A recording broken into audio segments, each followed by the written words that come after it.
We'd like to welcome you once again to Saturday's Story. I want to thank all of you who have called, and many of you have contacted us.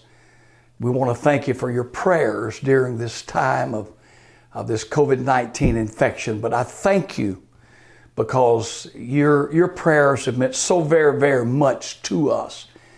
And I was thinking in this time of sickness and being down, and all the various friends and our church members that need a miracle today.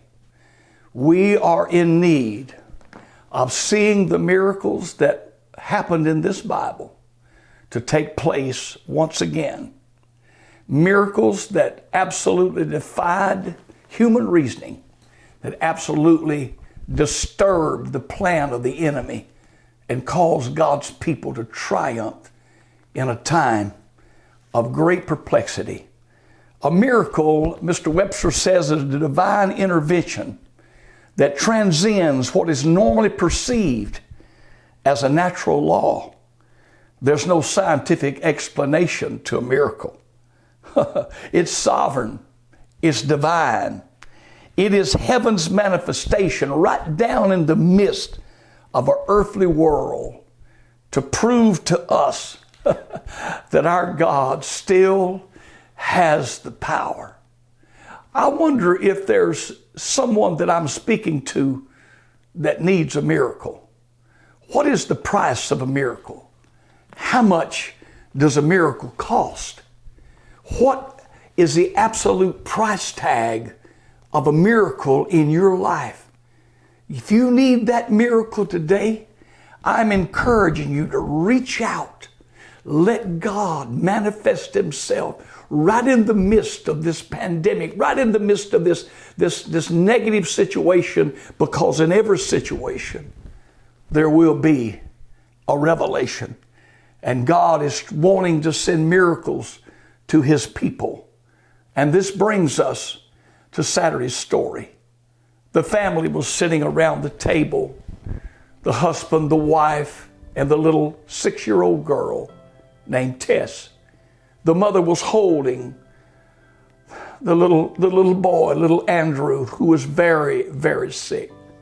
As the father had tears pouring down his face, was telling the family that he had gone to the bank to try to get the money for the surgery that little Andrew so desperately had to have to live. But to borrow the money for the surgery, they'd have to sell their home because they could not afford both payments. It was then that the little Tess, she gets from the table and walks to her room. She walks to a closet and opens the door, and behind some old toys, there is a jar that she takes out and walks to the bed. She takes the lid off and she pours the change on the bed. She's careful to count every penny because she had to know the exact amount of what was in that jar. So when she had finally finalized the amount over and over again, she put the money back in. She eased down the stairs and out the door, because down on the corner from where they lived was a Rexall drugstore. And little Tess walks in the drugstore. And there the pharmacist is speaking to a man dressed in a very nice suit. And she waits and she waits, and she even makes some noise to try to get their attention, because you see, she heard her daddy say, if little Andrew don't have a miracle, he's not going to make it. And here little Tess, with her money in her hand, she's waiting until finally she opens the jar and takes a quarter and pecks on the glass counter. And the pharmacist stops and said, I'm sorry, honey. This is my brother who's visiting here. We hardly ever get to see each other. And he's down visiting with me, and I was visiting with him. Can I help you? And little Tess looks up and says, I want to buy a miracle. He said, what? I want to buy a miracle, because you see, if my little brother doesn't have a miracle, my daddy said he's going to die. So I've got my money here and I want to buy a miracle. Well, the pharmacist looked and said, darling, we don't sell miracles here. But the brother stopped him and said, well, how much do you have, honey? She said, oh, I have $1.11. That's what I have. And the man said, well, how did you know that that's the price of a miracle? Because you see, what she didn't know is that she was speaking to the #1 brain surgeon in America, who was visiting his brother, just so happens, at the corner of a Rexall drugstore right by her house. And so little Tess said, I have the money here. And so she put it in his hand and said, that's just the right amount. Could you take me down to your house so I could meet your mom and dad and your little brother?